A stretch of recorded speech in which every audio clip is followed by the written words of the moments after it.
Oh yeah, naming the squad yesterday was great. You feel like the show is on the road. The journey is about to begin properly. So exciting to name that and allow the boys to realise that they'll be the first to represent this group. Can you talk us through some of the considerations you had to make in naming this squad? We know that you had Prem finalists, URC finalists joining up late. So can you just talk us through some of the things you had to kind of weigh up and consider?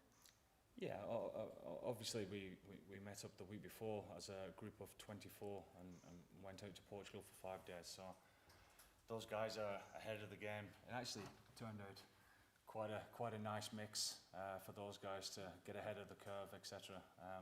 Quite a diverse group in the sense of combinations and people not playing together, etc. So it's nice for that group to have a week where they get settled in and for the other guys to join them on Monday. You know, some on a high, one not. But it's nice for them to be able to have a bit of time to spend with the lads and get to know everyone and see what's been going on. And they've had one training session together, so it was nice to get everyone together finally. Of the names that you've put out today, 14 players could make a Lions debut. Can you just give us a sense of what an opportunity this is for them on Friday night? Well, it's what they dream of. There's no doubt about that. You can just tell with the buzz in the group and what it means to them. You know, the excitement around the place, it just shows what it means to them. And we've seen it in the preparation, how diligent they've been, how quickly they've come together as a group and the bond that they've got already within such a short space of time is great to see, but best foot forward and all that, and it's all about the performance on Friday night, isn't it? Because that's how we're all going to get judged. We want to do the shirt proud and we want to represent the group properly on Friday night. You've invited Jack and Portfleet in this week to train. Can you just give us an update on Gibson Park and how he is and whether you're able to offer any kind of time frame on this one? Yeah, good news on most of the injuries actually. They're all a week or so away from being fit. We didn't quite know until Jamison got another scan Monday night, I think. That was pretty positive as well, so Jack comes over as cover for this game. Jamison should be up and running for the week after. And can you just update us, you almost refer to others in that answer, I don't know if Hugo Jones is one of those? Hugh Jones has trained with us this week and he's been back into full training, so that's great. Hugo Keenan ran for the first time a couple of days ago. Everything's going pretty well as far as that's concerned, and there's always one or two bumps and bruises that you're trying to nurse with the nature of rugby within itself, so we're in good shape. And Maro, if we can just come to you, you're captaining the Lions for the first time on Friday night. Give us a sense of how you're feeling now that you're here in Dublin and inside the stadium. No, I'm incredibly excited. It's a tremendous opportunity for myself and the whole team. As Andy said, this is our first opportunity to set the standard that we want to be, set the kind of team that we want to be, and give our first account of ourselves. So we've had just under 2 weeks of great prep, and yeah, we're excited to get going.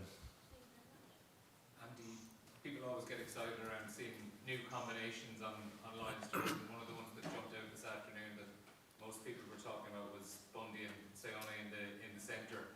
What are you hoping to see from the two of them? How do you see them working together as a team? Probably the same as what you're hoping to see. A dominant partnership. But we know that we're coming up against a side who are pretty good in those type of positions as well. So they've been great.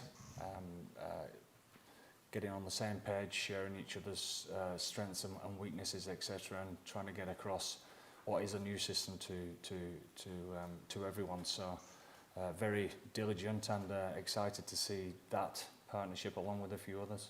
And with Tai Furline, he obviously hasn't played in a good while. Was it important to try and get him out as early as possible just to make sure his fitness is up there and his the injuries? Well, he's fit and I'm ready to go and train well and as keen as everyone else to get the show on the road. Andy, just 23 that you put out, maybe show the depth and the quality within this squad, given who wasn't in Portugal and therefore who's not available for this game, if you like. Looking at that 23, it just looks like a star-studded lineup from start to finish. Thanks very much. I'll take that. It's good. It's exciting, isn't it? I mean, I did an exercise a couple of weeks ago, and I've done it about 5 times since, of what you'd think that your test side could be, and you actually can't even go there because there's such good competition, and that's how it should be. The exciting thing about Friday night is these guys get to show the teammates that are sat in the sand what they're all about. Because ultimately what happens on these tours, you can talk about anything that you want to, but these guys, all they're trying to do is gain respect of one another. And you know, I'm sure World Rugby will be watching this to try and see how Argentina and ourselves perform, but these guys are just trying to impress one another first and foremost, and if we can get that competitive nature throughout and combine that with the bonding that we've already seen so far, it's not a bad recipe. How many minutes would you like to get into Tai Furlong's legs, ideally? 120. Well, it is what it is. Like the game, you have all best plans, don't you, for a game of rugby, and you know you've got to be ready from minute 1, or you know you roll with the punches, and you want to get somebody on ideally after 50 minutes or 55 minutes, and that doesn't come to fruition. They end up getting 5 minutes at the end. So it is what it is, like, you know, and everyone understands that. Obviously, you need to hit the ground running. You want to be doing that for Argentina. For Australia. The team that Argentina have picked today is certainly going to do that for you, isn't it? Oh, 100%. I mean, I don't think there's much surprises as far as that's concerned. They're a well-drilled, well-organised team that's been playing some fantastic rugby, certainly over the last 18 months, and 5th in the world, and beating everyone in the path over the last couple of years shows exactly where they're at. And we realise as well just how special it is for them, and what a privilege it is to be here at the Aviva, you know, for the Lions playing the first game in Ireland. Special occasion for all, so it's great that they come to the party. Maro, on that, very few people get to be Lions captain, even fewer get to be captain on home shore. What's it going to feel like leading the side out in this stadium?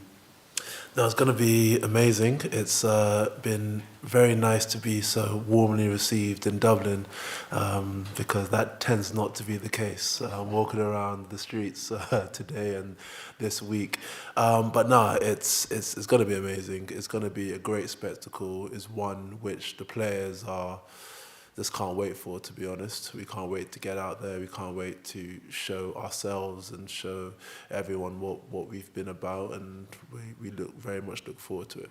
Some nice combinations in there and some established ones as well. I mean, 4 of the 15 actually played the last time the Lions were together in South Africa in 2021, and you were one of them. Yourself and Tai, can you just give us some thoughts on that as a pair?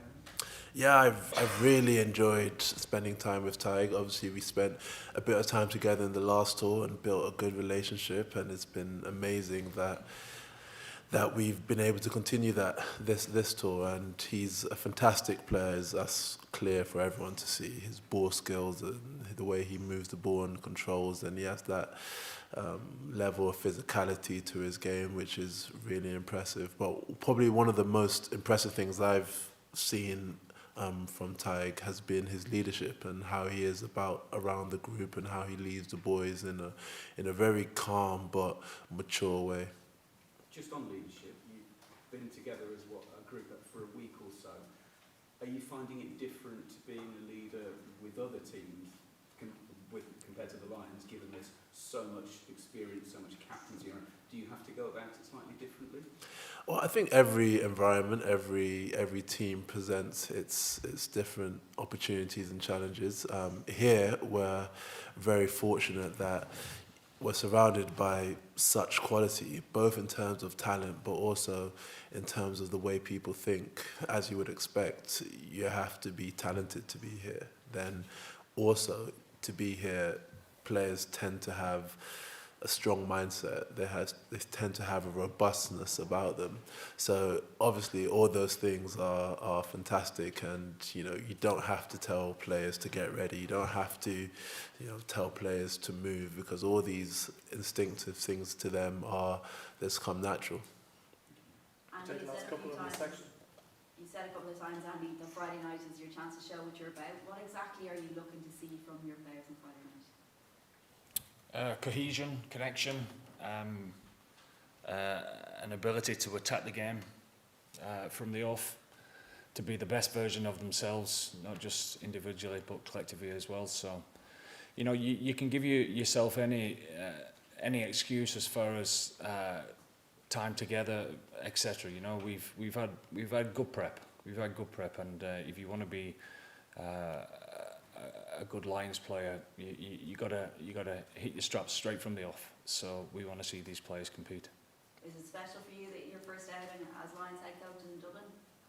It's great, especially with the sun around Costa del Dublin. It's been great, hasn't it? Coming back from Portugal and keeping it going, keeping the town going. So look, I've seen the buzz around the place over the last 18 months, etc. You know, the whole country is unbelievably excited, as is the other countries. I mean, people are going to be travelling in the droves, and Dublin's going to be the place to be this weekend. Okay, folks, we'll wrap up that section there, and we'll switch into the embargoed written section only. Okay, so broadcasters, that's tools down.